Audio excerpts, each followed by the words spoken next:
6 minutes after 10 o'clock, a little bit overcast. It's Friday, the very last Friday of 2013.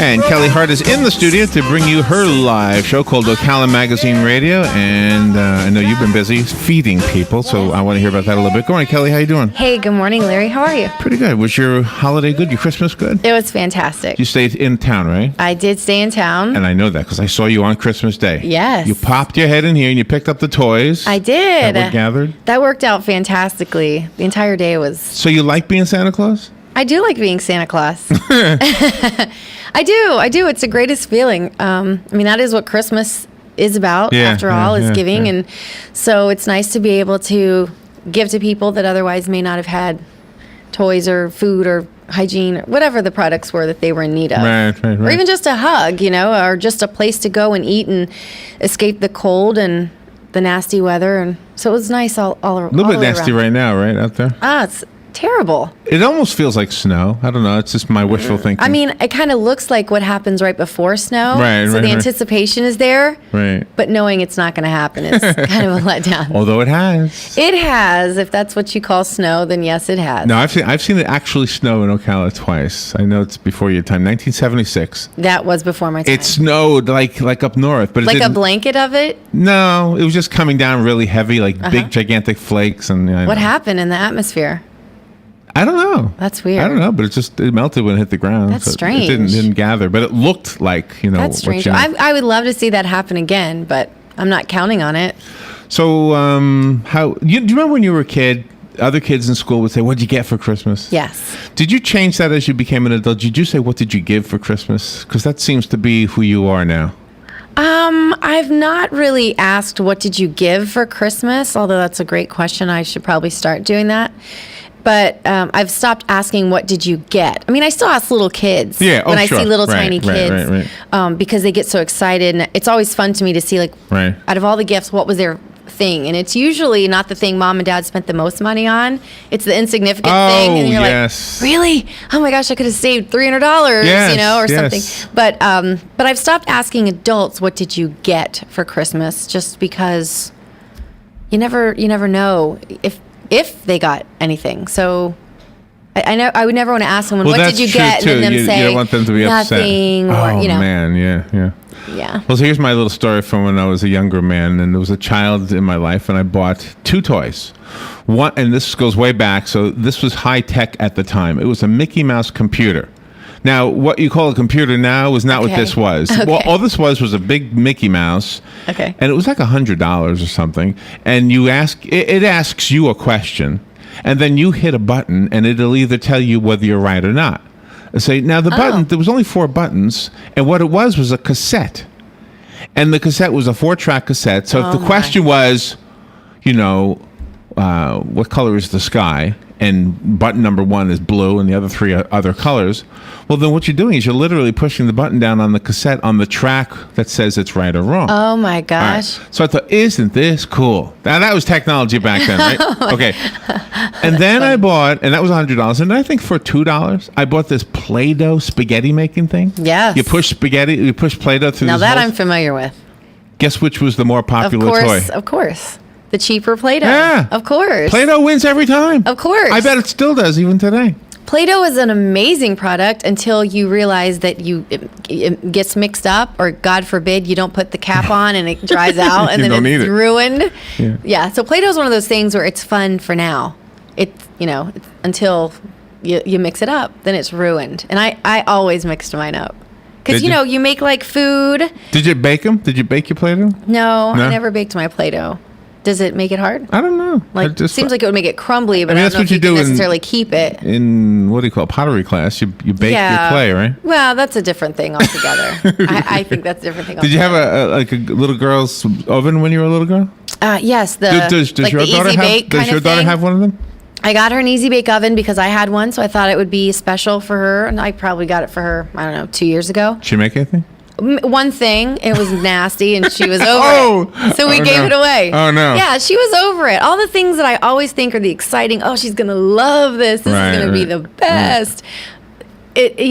She'll like it, and then it's always something else. So she had a very odd I will say this about her this year, because I kept having to press her about her list because I was clueless. I'm like, what am I going to get this girl? What does she want? And so I kept saying, you got to make your list for Santa so we can call him and we can send it to him or mail it to him or whatever. And she kept on. And so finally I asked her, I said, Lily, if you don't get your list in today, there's a cutoff date and he's not going to know. And she's like, oh, just whatever he wants to give me, just surprise me. I have plenty anyway. Oh, wow. I was like, whoa, wow. that's a really mature little girl. Really amazing answer. But of course I still pressed her. I'm like, but if you had to tell Santa something, what would it be? And so it was weird. It was like makeup, but then a remote control car, so she's she's very diverse in the stuff that she likes. So did you hear the story about the remote control helicopter that I got Doug? No. You know Doug. I know Doug, yeah. I got him a remote control helicopter. Okay. Christmas, he was here. You saw him. I saw him. We brought it outside after we were done with the show. It took 3 seconds to land up on that second-story roof.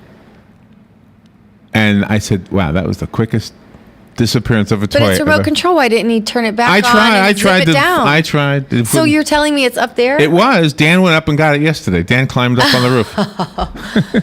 So now he has it So again. Dan is the hero of the story. Oh, my he got it gosh. back. He got it back. Yeah, I never really thought about that. But they go quick. Yeah. And it was my fault because I decided to do it right here rather than way out in the parking lot where... Well, but I would assume, here's safer. There's cars out there. Well, not that day there wasn't. Yeah, I guess Christmas. not. I guess not. So tell me about the Feed 100. What did you do? Well, this is our third year doing this, and it was really amazing because every single year I see it progress, and we work out kinks where, the year before, for example, we didn't have hygiene products. This year, my friend Ryan suggested that he make up a few, bags with hygiene products. And I thought, that's a great idea. Let's throw that out there on Facebook too, because that is something everybody needs. It's something that they can definitely use, but that it's expensive. So what was in the bag? So Shampoo and... there was, all in all, at the end, we had everything from colognes and like body sprays. We had body washes, deodorants, toothbrush, toothpaste, shampoos. I mean, everything. Razors, shaving cream. I mean, really anything. Feminine products. Wow. Baby food. So that was really a blessing. And that was just kind of the suggestion of my friend who was like, hey, last year, did you have this? No, we didn't. Why don't you throw it out there and see what people do? And it was just, the big thing is couponing. So a lot of my friends that are couponers, right. That's what they did. So when they were out shopping, they were using the coupons to get the items that they could then donate. Oh, that's a cool idea. Okay. So it worked out nice. And what's really nice is to know that people are still able to give, but it's not setting them back or hurting them financially at the holidays. That's smart, yeah. So we ended up with so much stuff. And this year we had it at the Ocala National Bank building downtown on the bottom floor, which worked out beautifully. I mean, the facility is the perfect size. Tables and chairs were there. That Rondo owns that building and let us use it. It was already decorated for Christmas. Tables, chairs, fantastic. Everything was perfect. Restroom facilities, inside, warm for everybody. And so the Manny Camps that owns the Latin American Cafe jumped on board a few weeks ago and said that he would prepare the food. Now, last year we did a pasta dish. And so I thought, well, that worked out really nicely. So we'll just tell people to donate pasta and sauces and bread, and we'll do that again. And then he came up with this idea of doing a authentic Latin Christmas. Okay. And that's what we did. So we did the entire pig roast. Wait a minute. And I saw the picture of you kissing the pig. Yeah. Wow. Yeah, so what he did... You didn't touch your lips to it. I mean, I knew No. you eat it. So, Well, yeah, when I ate it, I did. It's kind of weird, isn't it? I mean, kissing a pig... Nobody eats Okay. the nose. Does anybody eat the nose of the pig? Oh, God, I hope not. Why? Because that What's just the is like a... I don't know. I guess you're right. There really is no difference. I don't know. There's just parts that are acceptable. What kind of feedback did you get from the photo? It was all fine. I mean, some people were funny, that they like their pig without a face. And Yeah, me too. on Sunday before is I'm the that day way. that he went to pick out the pig. So Was it alive? it was alive. Ah. And he got to pick it out. And then, of course, they do the process. And then... People are going to pig out on what he picked out. Yes. And so he sent me a picture of the pig. And he was like, this is Christmas Alive? dinner. Yes.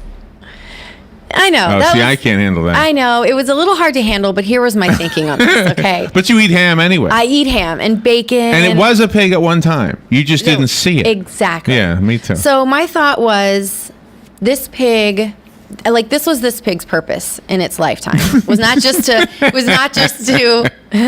So- just follow me here. Yeah, I'm following you. Okay. So this pig was not just gonna, grow old and die. Right. Or he was not gonna just be served up maybe at some fast food restaurant, assuming they use real meat. His purpose was to feed people in need. That was his purpose. Well, yeah. So if I think about it that way, I There's don't feel got to be a bad reason about. for food animals. Well, there is a food chain for a reason. And as much as we don't like to think about the process that goes on with the foods that we eat, they're there for a purpose. And this pig for All a right, so very specific purpose. So who was it that found the pig again? What was his name? Manny Camps. Manny. He owns Latin American Cafe. Okay, so where did he find the pig? There's a farm. Oh, okay. There's a farm, and he told me the way that they're raised and treated, and I felt really good about where he got the pig. And And is he the slaughterer?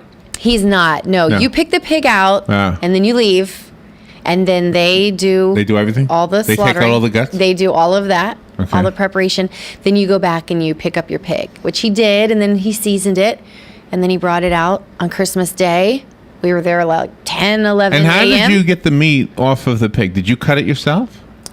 I didn't cut No. it myself, but Manny did. Okay. So after it sat there all day and roasted and Right. did what it did, which the wind was probably our biggest obstacle because we roasted it outside under a tent. Right. But the wind kind of kept going through, and there's heat, a lot of heat And this involved. is in the bank, outside the bank building? Yes, in the Okay. back of the bank building. And it smelled delicious. So people were walking by, and what So is where this did smell? where did you get the people? How many did you feed? Let's start there. We fed close to 200 people. Wow. And where did they come from? How did you find people that you felt deserved to have a little break? Well, And was that even a thought? yeah, it's always a thought. And here's another obstacle. There's a lot of organizations and facilities in town that there's people in need. There's also a confidentiality clause at a lot of these places. So they can't give me okay. names and say, hey, Right. these families could really use your help, invite them, because then there would be some breach of confidentiality. So what I always have to do is just get the word out to Interfaith, Salvation Army, the Veterans Village, a lot of these different places where I know there's people specifically in need, Right. and hope that they're spreading the word and inviting them. And what we also did a few hours before was we kind of just canvassed the area. We went down to Tuscaloosa, downtown, Salvation Army, a couple halfway houses. Were there any children in the group? There were. Yeah. There were. There what- wasn't as many as last year, which makes me happy. Kind of a sad observation. So what? With that, obviously we won't name names anyway. But what is the story? The parents are homeless and the children are homeless with them, and That's basically it. People that have lost their homes. yeah. And the sad part is, I was talking to a gentleman outside, and I didn't even realize Salvation Army has a cutoff time at 6:00 or something. So it's first come. The beds are first come. No. So if you're Oh, already really? there, you have to be back by 6 to reclaim your bed. And if you're a new person, you get there and it's kind of first come, first serve. So we're serving dinner at 5, and some of the people were starting to say, hey, can we get this to go? We have to be back by 6. Well, Oh, wow. I thought, oh gosh, I want them to be able to stay and enjoy and have dessert and dance Right. and whatever. So we went down to Salvation Army, and they graciously extended the deadline Oh, that was to nice. 8:00. Yeah. So that was nice. But I was talking to a gentleman outside about the issue, and he said, if you don't find a bed, you sleep on the floor, like you sleep on the ground. And you have to find a place hidden away, maybe in the woods or something, because if you're inside the city on a bench or under a tree and they find you and see you, it's illegal. And so people with kids have a real issue, because the last thing you want is for DCF or someone to know Right. you can't afford Right. to Oh, provide yeah. for your child. So guess what happens? take 'em away. They take them away. That's worse. That's way worse. We've lost our home. We've lost these. These are things, but to lose your children, Wow, terrible. terrible. So it was really a blessing, because my friend James had found people who had bikes, 2 bikes to give away. And there was these 2 little boys, perfect size, perfect age for bikes, and they were able to get the bikes. We found someone that would that Wow. took the bikes and dropped them off to them where they were staying so they could have them. And Wow. it was really great. I mean, it's very humbling to see people so appreciative, thanking us, you know, and it's like, this is what we're supposed to do. Do you ever feel, I know that you are deeply religious. Yes. And so do you ever feel like the people who come and the food that is there and everything that comes together is somehow guided by God? I mean, do you ever feel that? Well, I feel it. I mean, I think that anything that we do that is a testimony of giving, you know, if you say that you're a believer of God and you believe in God and you're not giving, then you're not really leading by example. Do you know, we have a little story. There was at St. John's Lutheran Church, the church Robin goes to, they had a car giveaway one time, and Robert Van Hoos, I don't know if you know Bob, he's the guy who started Big Sandy Store, so he's pretty wealthy. Okay. So I guess he doesn't mind us telling that. Okay. And he somehow got the money together to give a bunch of stuff away, and the big granddaddy prize was a car. Wow. And so I guess everybody and their brother put their name into this box, and if I remember right,